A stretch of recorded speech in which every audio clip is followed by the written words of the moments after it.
A man once told me that the worst part of insomnia wasn't the lack of sleep. It was the fear of night itself. Every evening around sunset, his chest would tighten. He already knew what was coming. Hours of staring at the ceiling. A racing mind. The clock glowing brighter as time passed. The quiet shame of being exhausted before the day even began. He had tried everything. Sleeping pills. Supplements. Melatonin. White noise. No screens. More screens. Going to bed early. Staying up late. Nothing lasted. And after years of broken sleep, he stopped believing his body knew how to rest anymore.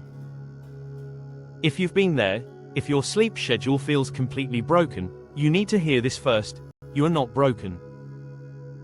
Your body is not damaged. And your sleep is not gone forever.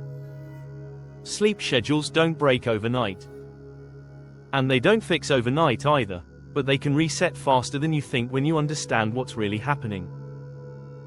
Most people believe insomnia is a sleep problem. It's not. It's a timing problem, a nervous system problem, and a safety problem. Let's start with the truth most people never tell you: your body already knows how to sleep. It just doesn't feel safe enough to do it on command. When insomnia lasts for months or years, your brain begins to associate nighttime with stress. Bed becomes a place of effort, not rest. The clock becomes a threat. Sleep becomes a performance you feel like you're failing at.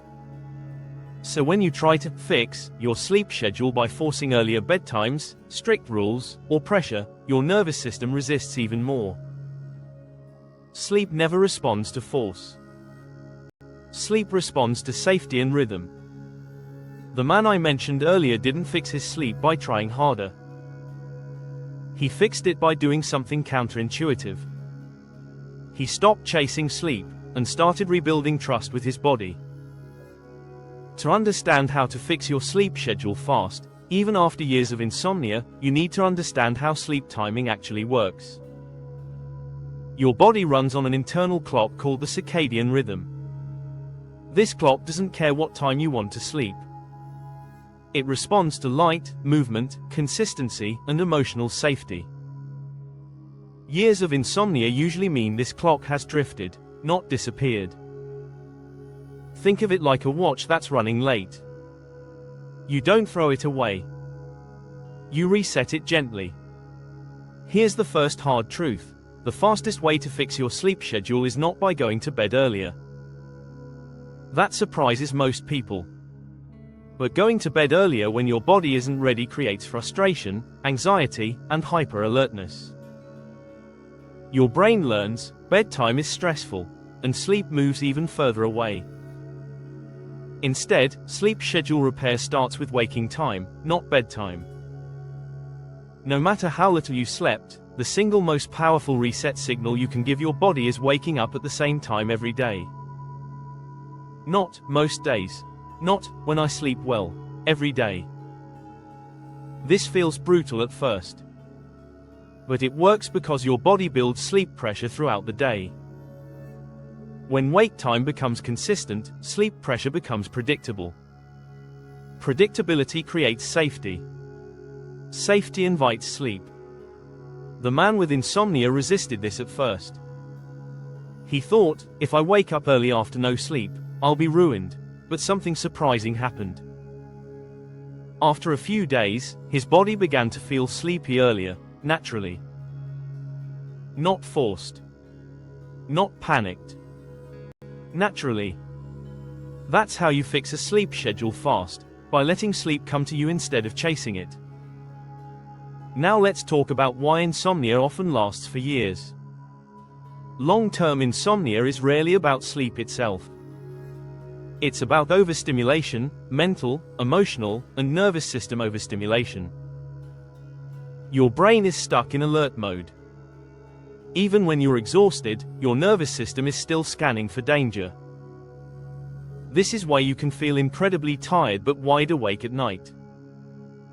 Your body doesn't sleep when it's tired. It sleeps when it feels safe. This is why fixing sleep requires calming the nervous system, not just changing habits. One of the fastest ways to reset your sleep schedule is to rebuild a wind-down signal. Your brain needs a clear message that the day has ended. Many people with insomnia work late, scroll late, think late, worry late, and then expect sleep to happen instantly. But sleep needs a runway. Even 30 minutes of consistent wind-down time can begin to retrain your brain. Not dramatic routines. Not perfection. Just consistency. The man I mentioned earlier started doing the same 3 things every night, nothing fancy. Dim lights. Quiet music. Sitting instead of scrolling. His brain began to recognize the pattern. Pattern creates rhythm. Rhythm creates rest. Another key factor most people ignore is morning light. Light is the strongest reset button your body has. Getting light into your eyes within an hour of waking tells your brain, this is morning. 12 to 16 hours later, your body naturally produces melatonin. You don't force sleep at night, you trigger it in the morning. This is why people who never go outside, wake up late, or stay in dim rooms often struggle the most with sleep timing. Even cloudy light helps. Even short exposure helps. Your body responds quickly to light when it's consistent. Now let's talk about one of the biggest sleep schedule destroyers, fear of not sleeping. After years of insomnia, many people don't fear the night, they fear the consequences of bad sleep. How will I function tomorrow? What if I don't sleep again? What if this never ends? That fear alone is enough to keep the nervous system awake. This is why one of the fastest improvements happens when people stop trying to sleep and start allowing rest. Lying quietly with eyes closed is still rest. Calm wakefulness still helps recovery. Fighting sleep makes it run away. The man eventually learned to say, if I sleep, great. If I don't, I'll still be okay. And ironically, that's when sleep started returning. Because the fight stopped. Sleep doesn't come when you chase it. It comes when you stop threatening yourself with it. In the next part, I'll go deeper into how to reset sleep timing without pills, what to do when you wake up at night, how to calm the nervous system fast, why insomnia recovery is gentler than you think, how to trust sleep again after years of struggle. And now let's keep going, because this is the part most people never hear, the part that finally makes things make sense after years of struggling with sleep. The man I mentioned earlier told me something else. He said that after years of insomnia, he didn't just lose sleep. He lost trust. Trust in his body. Trust in night. Trust in rest. Every evening felt like a test he might fail. And when sleep becomes a test, your body reacts with pressure, not peace. That's why fixing your sleep schedule is not about discipline alone. It's about repairing the relationship between your mind and your body. Years of insomnia teach your nervous system that nighttime is dangerous. Not because it actually is, but because it has been paired with frustration, fear, and effort over and over again. Your brain learns through repetition. And the good news is, it can relearn safety the same way. One of the fastest ways to do this is to remove the idea of sleep success and sleep failure. Sleep is not something you win or lose. It's something your body allows when it feels safe enough. So the first shift is mental. Instead of saying, I need to sleep, you say, I'm giving my body a chance to rest. That single sentence lowers pressure. Now let's talk about what to do when you wake up at night, because this is where most insomnia cycles get reinforced. When you wake up and immediately check the time, your brain starts calculating. It's 2:47, I only have 4 hours left. That calculation triggers stress. Stress releases cortisol. Cortisol blocks sleep. So one of the fastest changes you can make is removing time awareness at night. Cover the clock. Turn the phone face down. Let time disappear. Your body doesn't need to know what time it is to sleep. Next, understand this: waking up at night is normal. Everyone wakes up briefly. Insomnia turns normal awakenings into panic events. When you wake up, your job is not to fall asleep immediately. Your job is to stay calm. Calm is the gateway to sleep. If you wake up and your mind starts racing, do not fight the thoughts. Fighting wakes the brain more. Instead, gently redirect attention to something neutral, your breath, a simple phrase, or a calm image. This is not distraction. It's reassurance. Your nervous system needs reassurance, not commands. Now let's talk about caffeine, because this is misunderstood. Many people with insomnia cut caffeine completely, and still can't sleep. That's because caffeine is not always the main issue. But timing matters. Caffeine stays in the body longer than most people realize. Drinking it late in the day can subtly increase nighttime alertness without feeling obvious. If your sleep schedule is broken, try having caffeine only in the early morning, or take a break temporarily. This reduces background stimulation and gives your nervous system a better chance to settle at night. Another overlooked factor is evening emotional stimulation. Arguing at night. Intense conversations. Doom scrolling. Heavy news. Stressful planning. These tell the brain, stay alert. Your brain does not switch modes instantly. It needs a transition. Think of night as a dimmer switch, not a light switch. Lower stimulation gradually. Lower light gradually. Lower mental load gradually. You don't need perfection. You need consistency. Now here's something that brings a lot of relief: you don't need to fix everything at once. Sleep schedules reset faster when you focus on one anchor habit. That habit is waking up at the same time every day. Even if your nights are messy, consistent mornings pull sleep back into alignment surprisingly fast. Most people see improvement within days, not because sleep suddenly becomes perfect, but because predictability returns.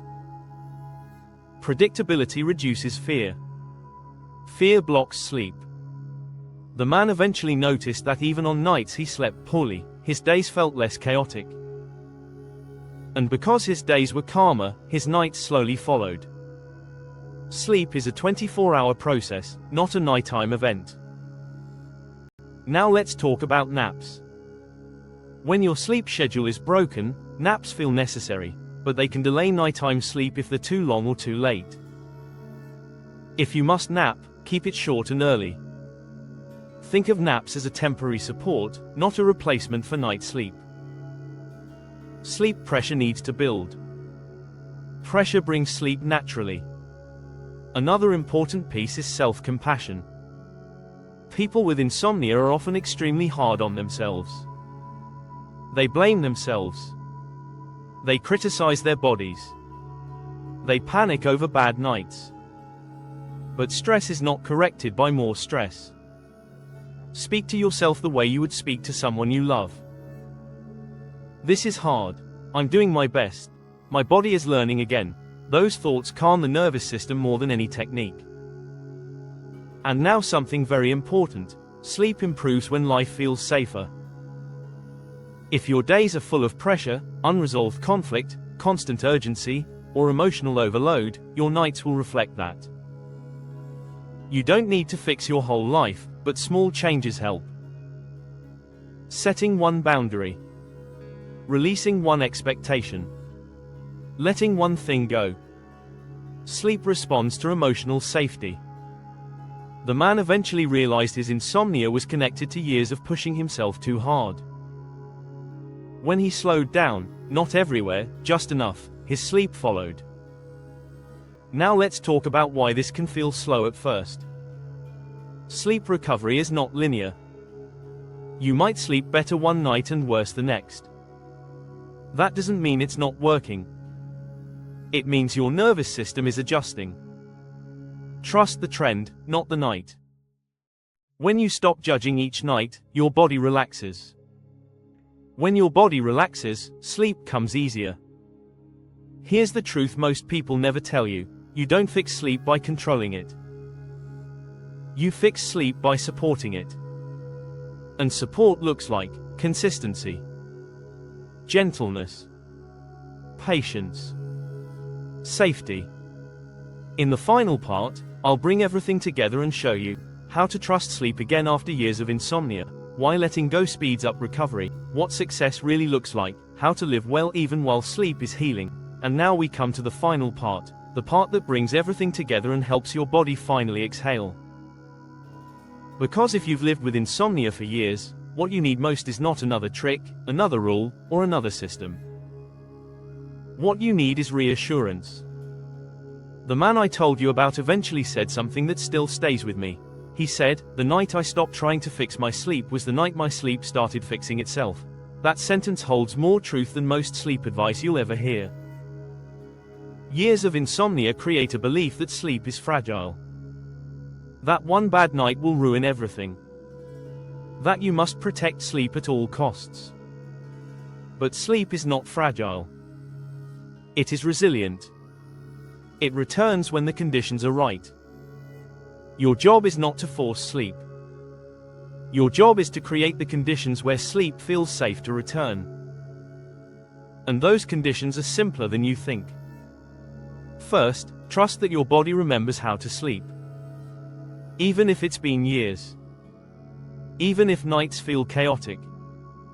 Sleep is a biological instinct. It cannot disappear. It can only be blocked by stress, fear, and misalignment. Remove those slowly, and sleep comes back. Second, stop defining success as sleeping perfectly. Success is calmer nights. Less panic. Shorter awakenings. Feeling less afraid of bedtime. These are signs of healing, even if total sleep time hasn't fully returned yet. Third, remember that progress happens during the day as much as at night. When you wake up at the same time, get light exposure, move your body gently, and reduce pressure on yourself, you are telling your nervous system, "I am safe." And safety is the strongest sleep signal there is. Fourth, when nights are hard, respond with kindness. Getting angry at yourself at 3 a.m. only teaches your body that night is dangerous. Responding with calm teaches your body it's okay to rest, even if sleep doesn't come immediately.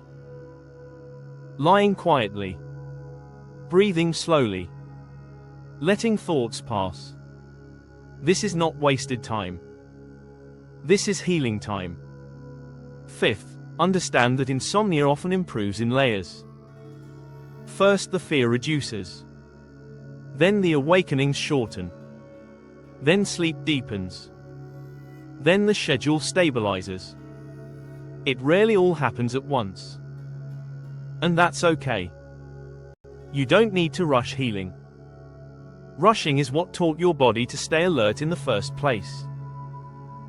One of the most powerful shifts you can make is this.